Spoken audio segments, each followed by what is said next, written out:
Hear that?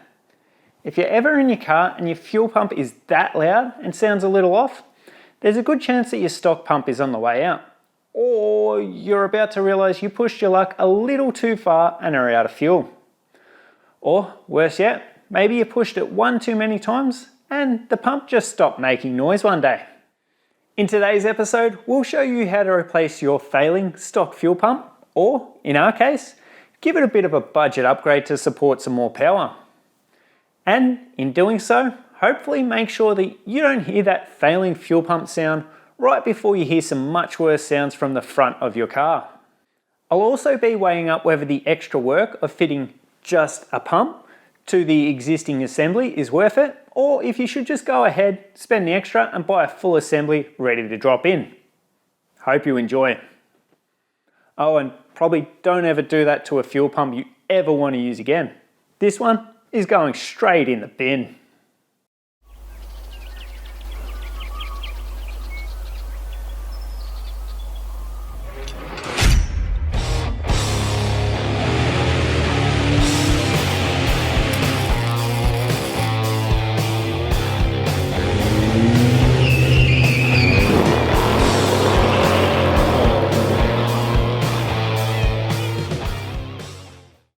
Quick interruption to say, we're working with a company to start bringing out some merch.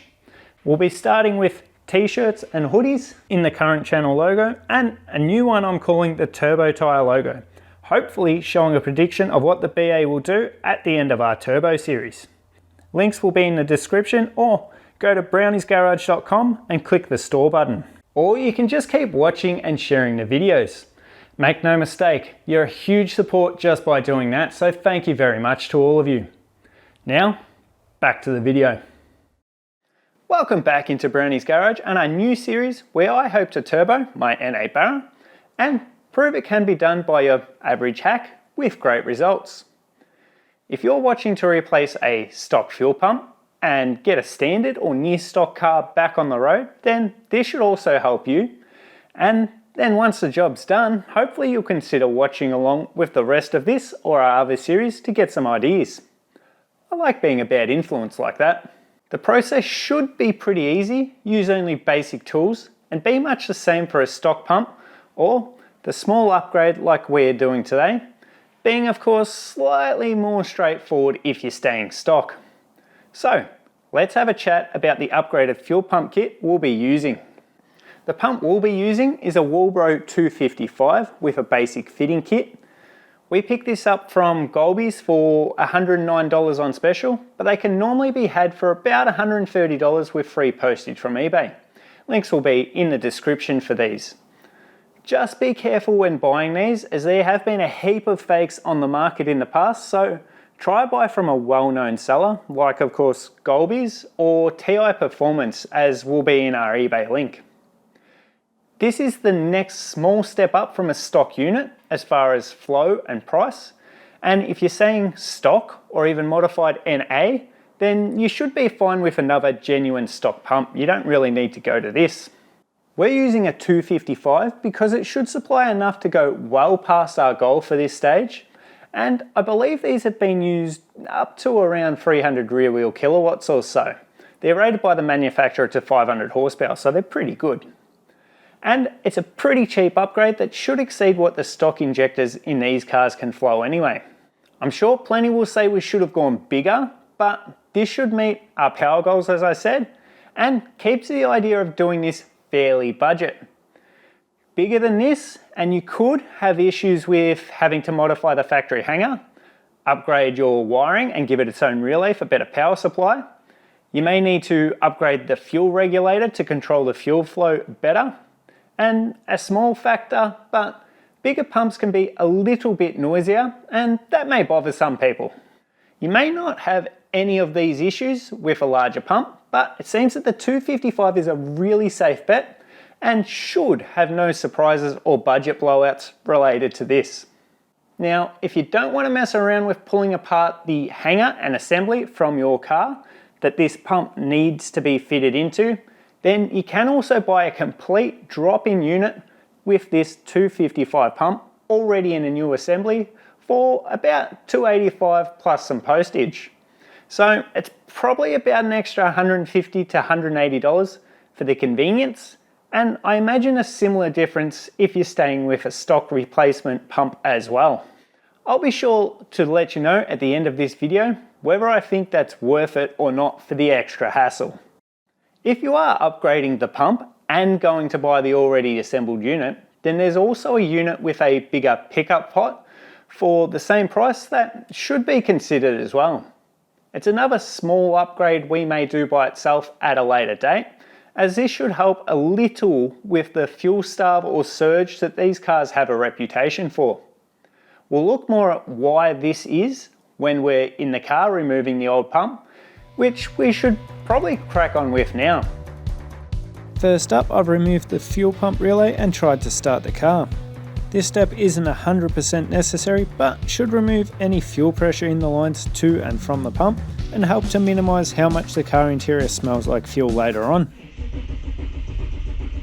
I'm also disconnecting the battery terminals to be overly cautious, a step I would always take even when the self-appointed safety officers of YouTube aren't watching. Next, we can look at getting access to the fuel pump, which is under the back seat in these sedans. This seat base can be lifted up to get off the hook at the front and then pulled out. I don't have a reason to say this often, but I will here. Thank you Ford for making access to this simple. That balances out our auto transmission service video where I definitely did not thank them. The rubber cover is then lifted and we can see the top of the assembly. It's a good idea to clean any debris quickly from this area to stop it from dropping into the tank. The main connector and fuel lines are then removed, keeping track of where each line goes so it goes back to the same spot. These fuel lines can be a little difficult to get off the first time, especially if you're not using the fuel line removal tool you can get to do this. The smaller two I managed to remove by pulling back, squeezing the sides, pushing the connector further on while squeezing hard, then pull it off. The larger is more difficult and I've carefully cheated using two flat blade screwdrivers. We're trying to push these clip lock tabs at the top and bottom out so they don't hold onto the raised lip of the fuel pressure assembly.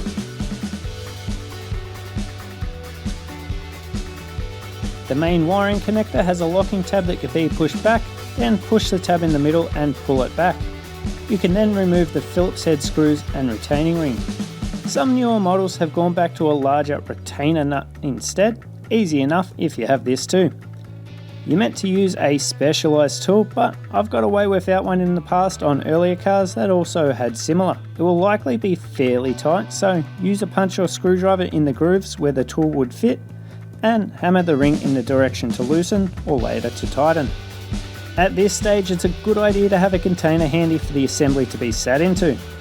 Great excuse to look like a good bloke by buying the missus a tub of ice cream and encouraging her to finish it nice and quick. Time to remove the fuel pump assembly, being careful not to damage or drop the gasket seal underneath into the tank. Before you get too far, there will be one more electrical connector for the level sensor to remove. May be good to have something handy to sit on top of this and keep it out of the tank, where it is determined to make you fish it out from later. The seal between the assembly and the body of the car can now be quickly checked over. If this seal is damaged, or you've been experiencing a fuel smell in the car, then it may be a good time as well to replace this. With that out, you can see just how high the fuel level is in the tank. This car has about a quarter of a tank or just a touch over left. Ideally, you'd want to run it right down to just about empty, which I'd plan on doing, but the weather outside is rubbish, so that's just a little more fuel to help me find every little nick and cut on my hands. Looking at it, I probably wouldn't even consider opening this with any more than, a quarter of a tank, somewhere around there, a touch more than what we have. If you do, you're going to make a real mess in the back here. This fuel tank design seems to be part of the fuel surge issue that these cars are notorious for at higher power levels. If you look at the design of the tank, the pump is quite low in the car, which is good, but it does run much further back here and under the seat behind us. I'll try to put a pic up on the screen to give you a better idea of what I'm talking about. So without really good baffling in the tank to stop the fuel moving around, if you're accelerating hard for any amount of time, the fuel in the tank can be pushed back and maybe even up a little bit into the areas of the tank away from your fuel pump here at the front. This could leave you with this small pot, which the fuel pump is in, being the only area of captured fuel that you have. And once you run out of that, you'll starve the engine of fuel. I mentioned earlier that there are units that you can buy with a larger version of this pot, up from, I believe this is 500 ml, and it goes up to 1 litre with that larger version to help a little with this issue. It's worth considering, but may not be a complete solution like the one I'm hoping will work for us. Just keep the tank fairly full. Above about half a tank or so when driving hard seems to be a decent rule of thumb from what I've been reading, and should see us fine at this level. Sometimes the easiest solutions are just the best ones. And as long as putting the new pump in this old assembly goes well, we'll have saved about $180 or so, which gives us enough for that extra half tank of fuel. Just.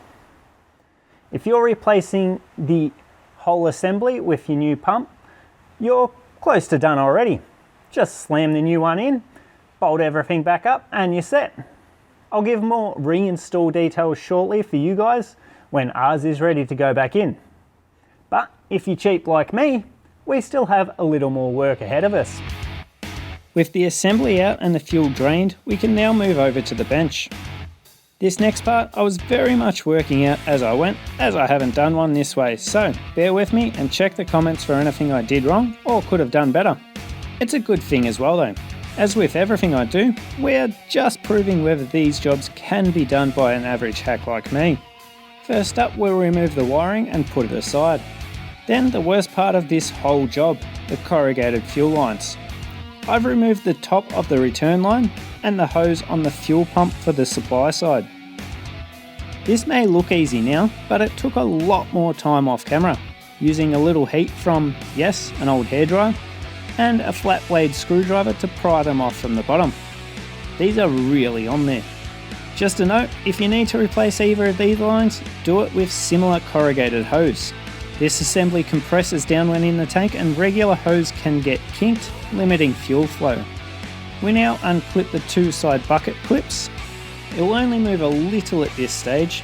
This cylinder for the fuel return needs to be pushed aside slightly to clear while pushing on the bucket to get it the rest of the way off. The old pump can now be unclipped and removed. That doesn't look crusty at all. Not sure if this foam is 100% needed, but it's in the kit, so in it goes. And then the new pump is worked in with the wiring and outlet at the top, clocked the same as the stock one that just come out.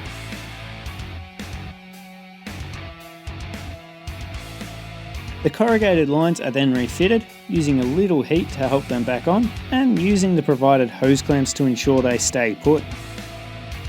Now we can move on to the wiring. You can buy pre-made adapters for this that are a bit cleaner, and I'll have a link in the description for these. Instead, we're using the provided crimp connectors to change that fuel pump end to suit our new pump.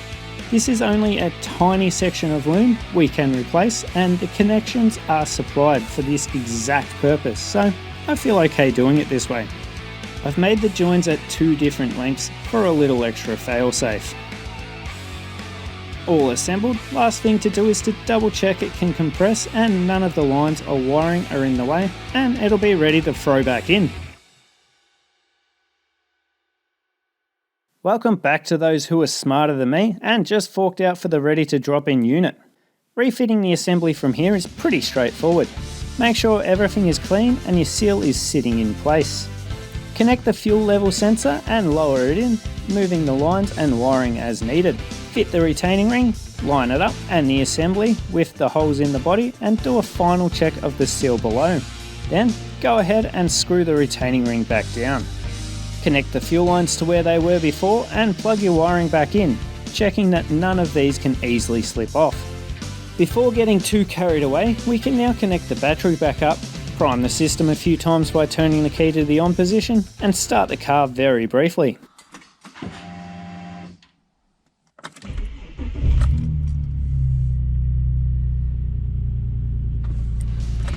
Look and feel around to check for any leaks, both after priming and the brief run, before completely closing everything back up and pushing the seat base back into position. Now you're ready to start it and give it a touch more of a test run.